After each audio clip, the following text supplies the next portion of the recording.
পুরা দিনের সমষ্টি তিন জিনিসের নাম। পুরা কোরআন সুন্নাহর ভিতরে দিন সম্পর্কে যত আদেশ নিষেধ এসেছে এর বিভিন্ন শাখা প্রশাখা আছে।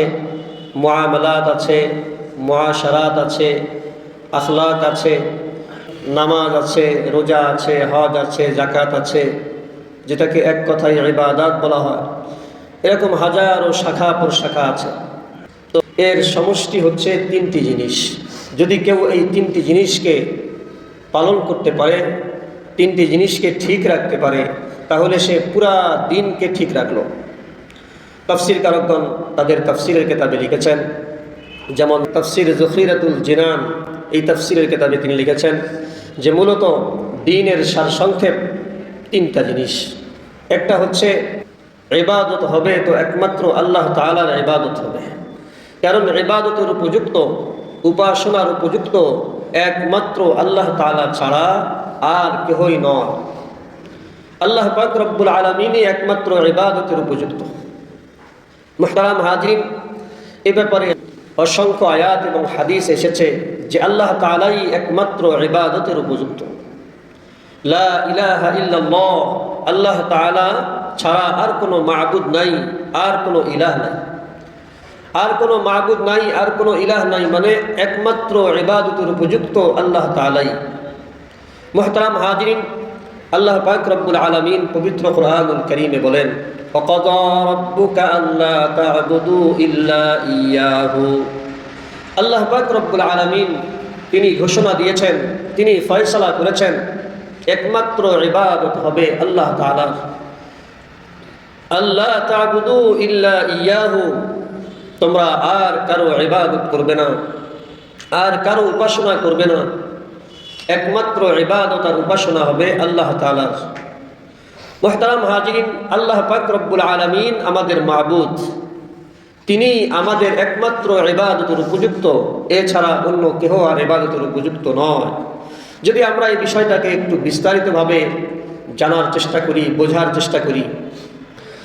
আম্মা বা'দু ফাআউযু বিল্লাহি মিনাশ শাইতানির রাজীম। বিসমিল্লাহির রহমানির রহিম। ওয়াকাযা রাব্বুকা আল্লা তা'বুদু ইল্লা ইয়্যাহু إلى آخر الآية. وقال تعالى سبح اسم ربك الأعلى الذي خلق فسوى والذي قدر فهدى سبحانك لا علم لنا إلا ما علمتنا إنك أنت العليم الحكيم. সম্মানিত উপস্থিতি, আল্লাহ পাক রব্বুল আলামিন হযরত আদম আলা নবীনা আলাইহিস সালাতু ওয়াস সালাম থেকে নিয়ে আমাদের নবী হযরত মুহাম্মদুর রাসূলুল্লাহ সাল্লাল্লাহু আলাইহি ওয়াসাল্লাম পর্যন্ত যত নবী রাসূলকে দুনিয়াতে পাঠিয়েছেন, সকল নবী রাসূলকে দ্বীন দিয়ে পাঠিয়েছিলেন, ধর্ম দিয়ে পাঠিয়েছিলেন। তাদের উদ্দেশ্য ছিল পৃথিবীর সমস্ত মানুষ কিভাবে দিনদার হয়ে যায়, কিভাবে আল্লাহওয়ালা হয়ে যায়, কিভাবে আখিরাতমুখী হয়ে যায়, কিভাবে জাহান্নাম থেকে মুক্তি লাভ করে জান্নাতের বাসিন্দা হয়ে যায়। এই সমস্ত নবী রাসূলদের একই দায়িত্ব ছিল, একই জিম্মাদারি ছিল। তো ওইভাবেই শেষ নবী হযরত মুহাম্মদ সাল্লাল্লাহু আলাইহি ওয়াসাল্লামকেও আল্লাহ পাক দ্বীন দিয়ে পাঠিয়েছেন। এই দ্বীনের নাম হচ্ছে ইসলাম। আল্লাহ পাক রব্বুল আলামিন পবিত্র কোরআনুল কারীমে ঘোষণা করেন, ইন্নাদ-দীনা ইনদাল্লাহিল ইসলাম। ইসলামই একমাত্র আল্লাহ তাআলার নিকট মনোনীত দ্বীন। তো এই দ্বীনের বিভিন্ন শাখা প্রশাখা আছে, মুআমালাত আছে, মুআশারাত আছে, আখলাক আছে, এরকমভাবে নামাজ আছে, রোজা আছে, হজ আছে, যাকাত আছে, যেটাকে এক কথায় ইবাদত বলা হয়। এরকম হাজারো শাখা প্রশাখা আছে। তো মূলত পুরা দ্বীনের সমষ্টি তিন জিনিসের নাম। পুরা কোরআন সুন্নাহর ভিতরে দিন সম্পর্কে যত আদেশ নিষেধ এসেছে এর সমষ্টি হচ্ছে তিনটি জিনিস। যদি কেউ এই তিনটি জিনিসকে পালন করতে পারে, তিনটি জিনিসকে ঠিক রাখতে পারে, তাহলে সে পুরা দিনকে ঠিক রাখলো। তাফসির কারকগণ তাদের তাফসিরের কিতাবে লিখেছেন, যেমন তাফসির যখিরাতুল জিনান, এই তাফসিরের কিতাবে তিনি লিখেছেন যে মূলত দ্বীনের সারসংক্ষেপ তিনটা জিনিস। একটা হচ্ছে ইবাদত হবে তো একমাত্র আল্লাহ তাআলার ইবাদত হবে, কারণ ইবাদতের উপযুক্ত, উপাসনার উপযুক্ত একমাত্র আল্লাহ তাআলা ছাড়া আর কেহই নয়। আল্লাহ পাক রব্বুল আলামিনই একমাত্র ইবাদতের উপযুক্ত। মুহতারাম হাজরিন, এ ব্যাপারে অসংখ্য আয়াত এবং হাদিস এসেছে যে আল্লাহ তাআলাই একমাত্র ইবাদতের উপযুক্ত। লা ইলাহা ইল্লাল্লাহ, আল্লাহ তাআলা ছাড়া আর কোনো মাবুদ নাই, আর কোনো ইলাহ নাই। আর কোনো মাবুদ নাই, আর কোনো ইলাহ নাই, মানে একমাত্র ইবাদতের উপযুক্ত আল্লাহ তাআলাই। মুহতারাম হাজরিন, আল্লাহ পাক রব্বুল আলামিন পবিত্র কোরআনুল কারীমে বলেন, ওয়াকাযা রাব্বুকা আল্লা তা'বুদু ইল্লা ইয়্যাহু। আল্লাহ পাক রব্বুল আলামিন তিনি ঘোষণা দিয়েছেন, তিনি ফয়সালা করেছেন একমাত্র ইবাদত হবে আল্লাহ তাআলার। আল্লা তা'বুদু ইল্লা ইয়্যাহু, তোমরা আর কারো ইবাদত করবে না, আর কারো উপাসনা করবে না, একমাত্র ইবাদত আর উপাসনা হবে আল্লাহ তাআলার। মুহতারাম হাজিরিন, আল্লাহ পাক রব্বুল আলামিন আমাদের মাবুদ, তিনি আমাদের একমাত্র ইবাদতের উপযুক্ত, এছাড়া অন্য কেহ আর ইবাদতের উপযুক্ত নয়। যদি আমরা এই বিষয়টাকে একটু বিস্তারিতভাবে জানার চেষ্টা করি, বোঝার চেষ্টা করি, জানার এবং বোঝার জন্য কোরআনে বিভিন্ন আয়াত আছে, হাদিসের কিতাবে বিভিন্ন হাদিস আছে। আমি আপনাদের সামনে সূরাতুল আ'লার শুরুর দিক থেকে তিনখানা আয়াতে কারিমা তেলাওয়াত করেছি। এই তিনটি আয়াতের দিকে যদি আমরা একটু খেয়াল করি, তাহলে দেখা যাবে যে আল্লাহ তাআলাই যে ইবাদতের উপযুক্ত, এই কথাটা 100% সত্য। এটা আমার আপনার বুঝতে আর কোনো অসুবিধা হবে না। খেয়াল করুন, আল্লাহ তাআলা বলেন, সাব্বিহিসমা রাব্বিকাল আ'লা, তুমি পবিত্রতা বর্ণনা করো ওই রবের নামের, যেই রব সুউচ্চ, যার মর্যাদা, যার সম্মান, যার ইজ্জত, যার ক্ষমতা সকলের উপরে, তার প্রশংসা করো। সারা দুনিয়াতে আজ মানুষ কতজনের প্রশংসা করছে? আল্লাহ বলেন, তোমরা যারই প্রশংসা করো না কেন, সে তো ছোট, সে তো হলো মাখলুক, আর আমি হলাম বড়, আমি হচ্ছি খালেক। তোমরা সারা দুনিয়াতে যত মানুষের প্রশংসা করো, যত বড় বড় ব্যক্তির প্রশংসা করো, যত বড় বড় ব্যক্তিত্বের প্রশংসা করো না কেন, তারা সকলেই ক্ষণস্থায়ী, চিরস্থায়ী একমাত্র আমি আল্লাহ। তোমরা সারা দুনিয়া যত বড় বড় ব্যক্তিত্বের প্রশংসা করো না কেন, অমুকের চরিত্র ফুলের মতো পবিত্র, যাই কিছু বলো না কেন, সকলেই একদিন না একদিন ধ্বংসশীল, ধ্বংস হয়ে যাবে। আর আমি আল্লাহ তাআলা ছিলাম, আছি, থাকব। হুয়াল আউয়ালু ওয়াল আখিরু, আল্লাহ পাক ছিলেন, তিনি আছেন, তিনি থাকবেন। কিয়ামতের দিন তিনি ঘোষণা করবেন, কোথায় সেই দুনিয়ার বড় বড় বাদশারা, কোথায় বড় বড় ক্ষমতাওয়ালারা? লিমানিল মুলকুল ইয়াউম, আজকের দিনের রাজত্ব কার? উত্তর দেওয়ার ক্ষমতা কারোই থাকবে না। ফেরাউনেরও উত্তর দেওয়ার ক্ষমতা থাকবে না, নমরুদেরও উত্তর দেওয়ার ক্ষমতা থাকবে না। এরকম ভাবে যুগশ্রেষ্ঠ বড় বড় ক্ষমতাশীল যারা অতিবাহিত হয়ে গেছে, বর্তমানে আছে, সামনে আসবে, কেহই সেদিন আল্লাহ তাআলার সামনে টু শব্দ করার সাহস পাবে না। সকলেই নীরব নিস্তব্ধ ভূমিকা পালন করবে, সকলের মাথা নিচু হয়ে যাবে, কেহই কোনো কথা বলার সাহস পাবে না। উত্তর যখন কেউ দিতে পারবে না, সকলেই ভয়ে ভীত হয়ে থাকবে, তখন আল্লাহ পাক বলবেন, লিল্লাহিল ওয়াহিদিল কাহ্হার, আজকে রাজত্বের একমাত্র অধিকারী যিনি, তিনি হলেন আল্লাহ, তিনি হলেন কাহ্হার। তিনি সেদিন কাহ্হারিয়াতের রূপ ধারণ করবেন, অত্যন্ত রাগান্বিত হয়ে তিনি তার কুদরতি সেই সিংহাসনে বসে থাকবেন। মুহতারাম হাজরিন, এজন্য প্রশংসা যদি কারো করতে হয়, আল্লাহ বলেন প্রশংসা পাওয়ার উপযুক্ত একমাত্র আমি আল্লাহ। এর পরের আয়াতে আল্লাহ তাআলা বলেন প্রশংসা করবা না কেন বান্দা? খেয়াল করো, আল্লাযী খালাকা ফাসাওয়া। এখানে দুটি শব্দ আছে, একটা হলো খালাকা, একটা হলো সাওয়া। খালাকা মানে হলো সৃষ্টি করা, সাওয়া মানে হচ্ছে সুসামঞ্জস্য করা। শুধু এবড়ো থেবড়ো করে সৃষ্টি করে রেখে দেন নাই। মহিলারা যে আমাদের বাসাতে রুটি বানায় সুন্দর করে, সেটাকে গোল করে কিনা। ছোট যদি বাচ্চা থাকে, সেও একটু মায়ের কাছ থেকে আটার খামিরা নেয়, নিয়ে সেও মার মতো করে একটু সুন্দর করতে চায়। আসলেও কি সুন্দর হয়? কি বলেন, সুন্দর হয় না? ওই বাচ্চা যেই খামিরাটা নিয়ে, যেই খামির নিয়ে রুটি বানানোর চেষ্টা করছে, তারটা তো সুন্দর হয় না, এবড়ো থেবড়ো হয়, উলট পালট হয়, সুন্দর হয় না। কিন্তু মা যে বানাচ্ছেন রুটিটা, কত সুন্দর করে বানাচ্ছেন, কত গোল করে বানাচ্ছেন, কত পাতলা করে বানাচ্ছেন, কত সুন্দর ডিজাইন করে বানাচ্ছেন। আল্লাহ পাক বলেন বান্দা, আমি তো গোটা পৃথিবীকে সৃষ্টি করেছি, তবে এবড়ো থেবড়ো করে নয়, অসামঞ্জস্যপূর্ণ নয়। ফাসাওয়া, যেটাকে যেখানে যেভাবে সেট করলে সুন্দর হবে, আমি আল্লাহ পাক সেটাকে সেভাবে সেখানে ওইভাবে সেট করে দিয়েছি। আসমানকে যেভাবে বানালে আসমান সুন্দর হবে, সেইভাবে আল্লাহ পাক আসমানকে বানিয়েছেন। জমিনকে যেভাবে সুন্দর করে সাজাইলে জমিন সুন্দর হবে, আল্লাহ পাক জমিনকে ওইভাবেই সৃষ্টি করেছেন, ওইভাবেই সাজিয়েছেন।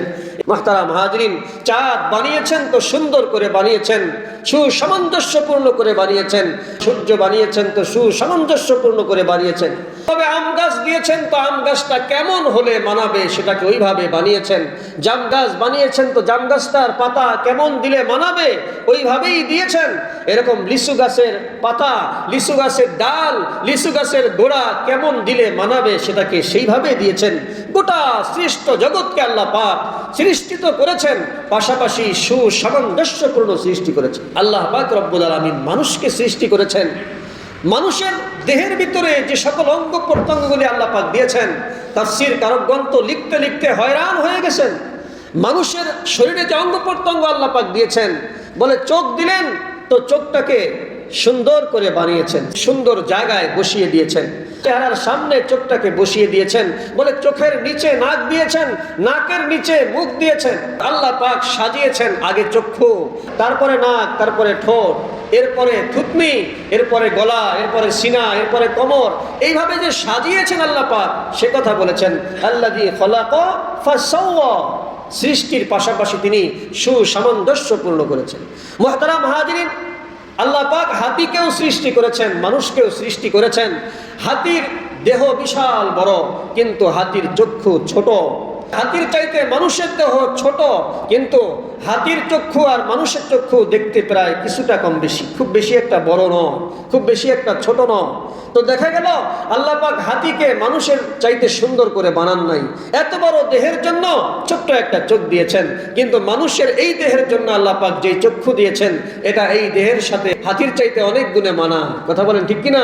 মানা। অনুরূপভাবে আল্লাহ পাক হাতিকে বিশাল বড় কান দিয়েছেন, কান দিয়েছেন, কিন্তু মানুষকে এত বড় কান দেননি। যদি আল্লাহ পাক হাতির কানের মতো মানুষকে কান দিতেন, কেমন দেখা যাইত?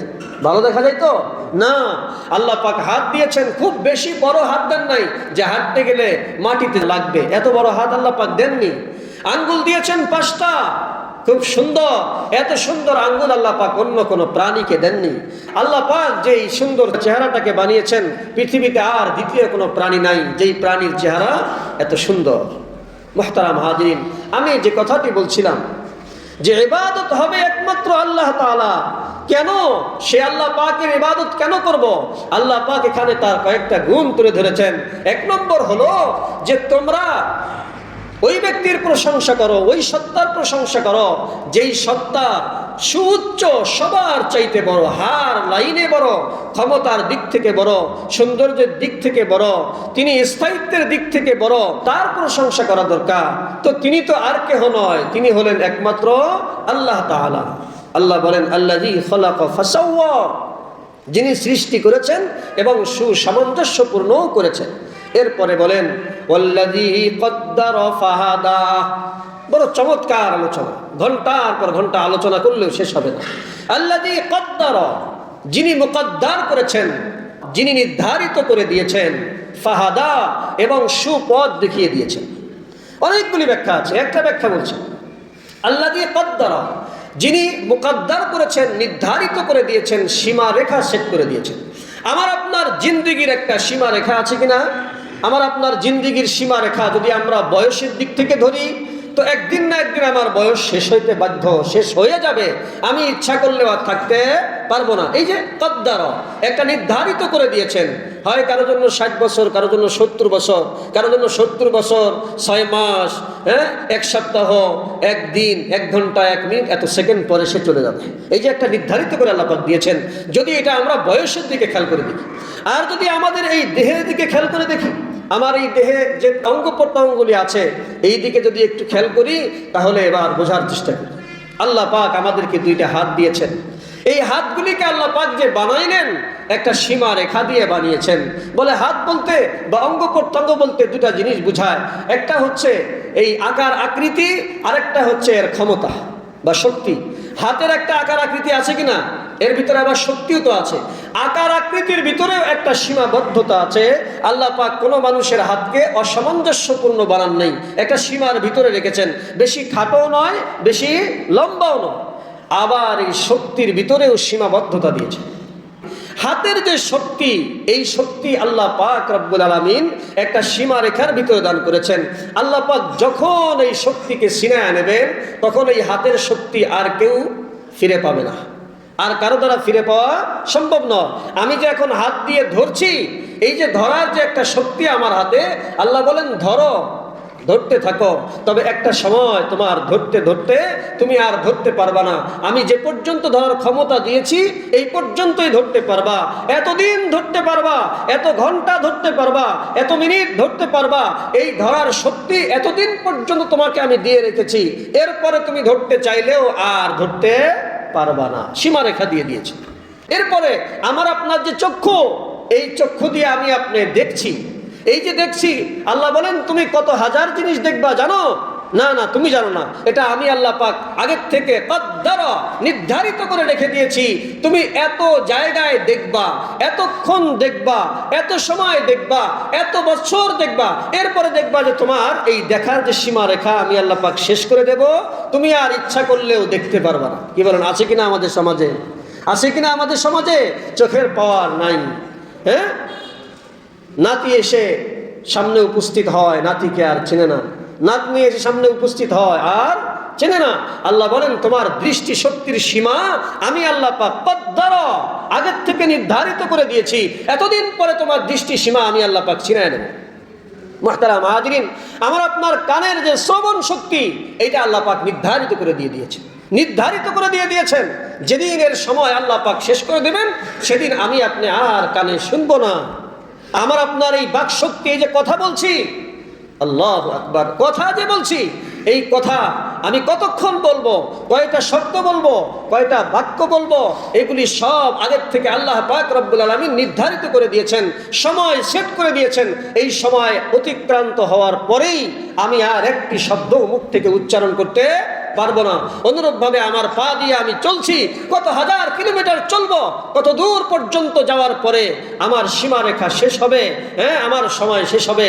আল্লাহ পাক এটা আগের থেকেই ধার্য করে রেখে দিয়েছে। এটার নাম হলো কদ্দারা, নির্ধারিত করে রেখে দিয়েছেন, একটা সীমারেখা দিয়ে দিয়েছেন।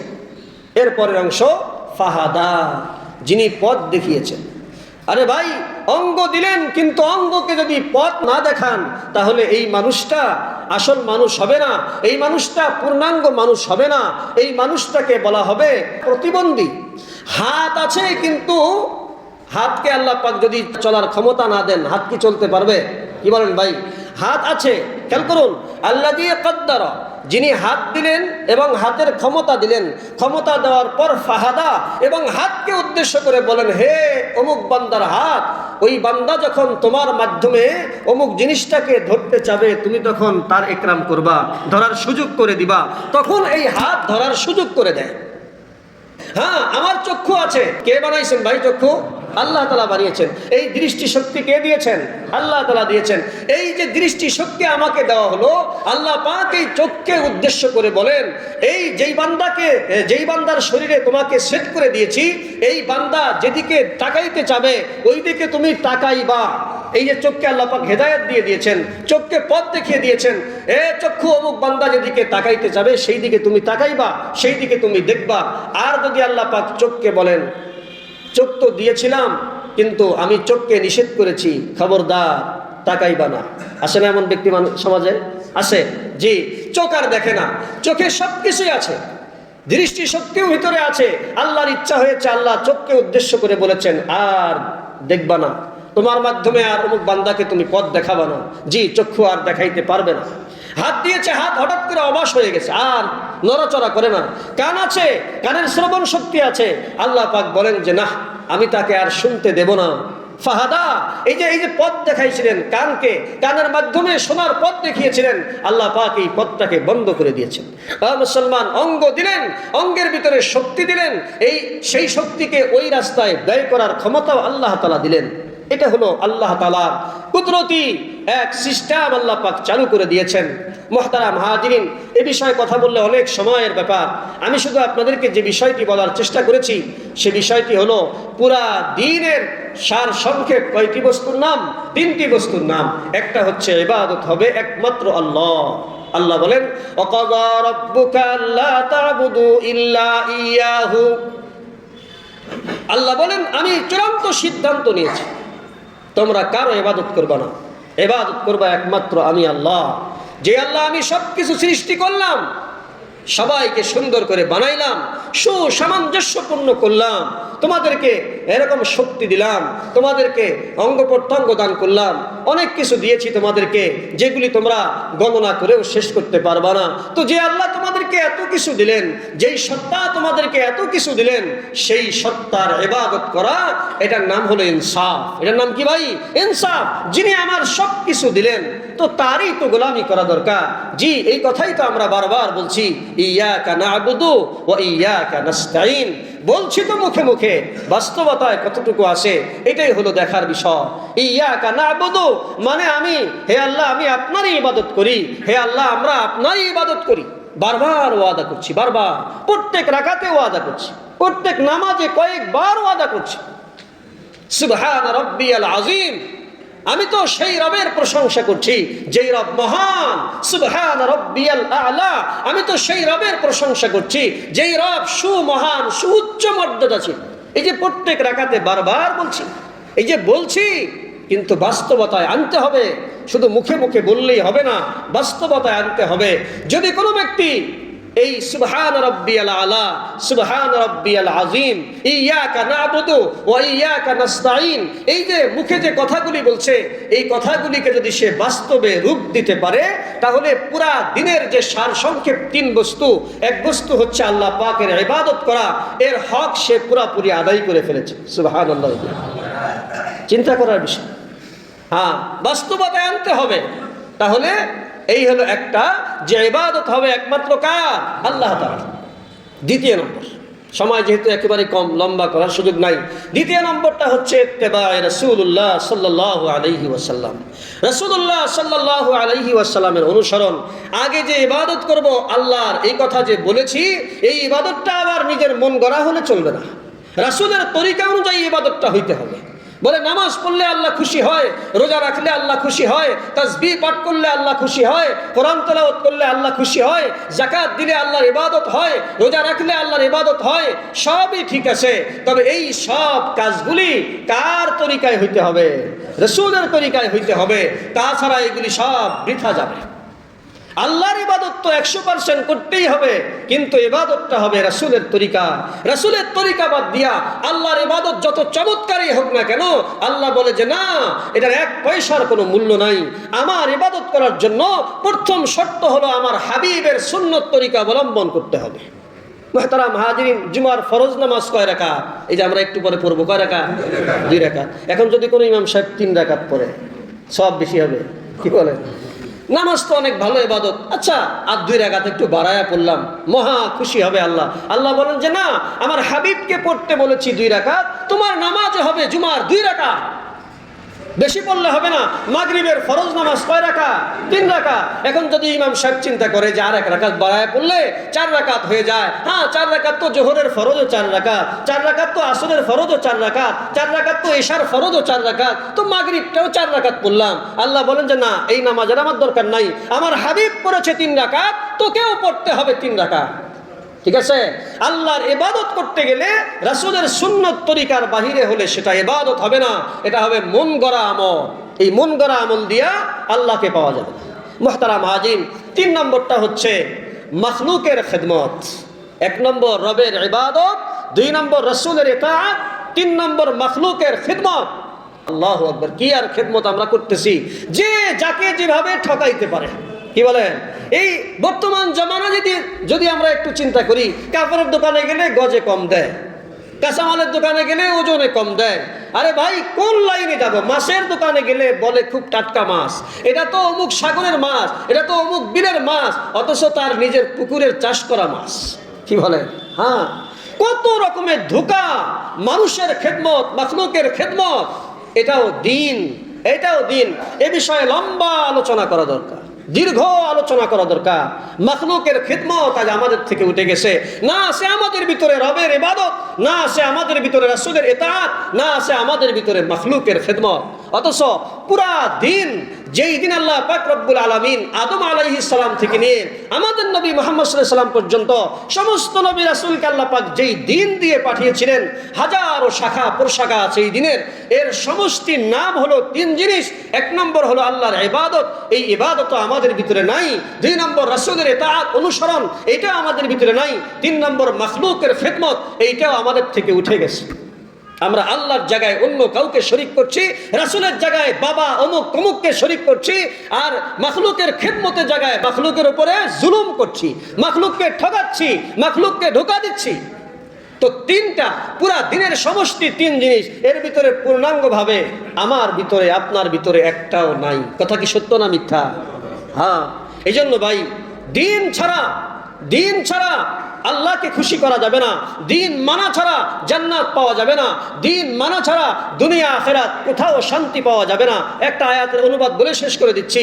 আল্লাহ পাক বলেন, ওমান আ'রাযা আন যিকরি ফাইন্না লাহু মাঈশাতান দানকা ওয়া নাহশুরুহু ইয়াওমাল কিয়ামাতি আ'মা ক্বালা রাব্বি লিমা হাশারতানি আ'মা ওয়া ক্বাদ কুনতু বাসীরা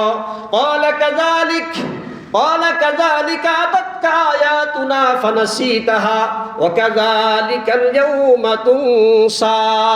আল্লাহ তাআলা বলেন, যারা আমার কোরআন থেকে বিমুখ হবে, যারা আমার দেওয়া ইসলাম থেকে, এই দিন থেকে যারা মুখ ফিরিয়ে নেবে, যারা আমার হাবিবের অনুসরণ করবে না, যারা কোরআন অনুযায়ী চলবে না, সুন্নাত অনুযায়ী চলবে না, যারা মাখলুকের খিদমতের পরিবর্তে মাখলুকের সাথে জুলুম করবে, রাসূলের অনুসরণের পরিবর্তে অন্যের অনুসরণ করা শুরু করবে, আল্লাহর ইবাদতকে বাদ দিয়া অন্যের পূজা করবে, আল্লাহর সাথে শিরিক করবে, আল্লাহ পাক বলেন তাদের না দুনিয়াতে কোনো শান্তি আছে, না আখিরাতে কোনো শান্তি আছে।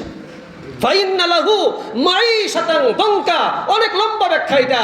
আল্লাহ বলেন তার জন্য তার এই পুরা জিন্দেগির ভিতরে শুধু অশান্তি আর অশান্তি, অশান্তি আর অশান্তি, এহকালে অশান্তি, পরকালে অশান্তি।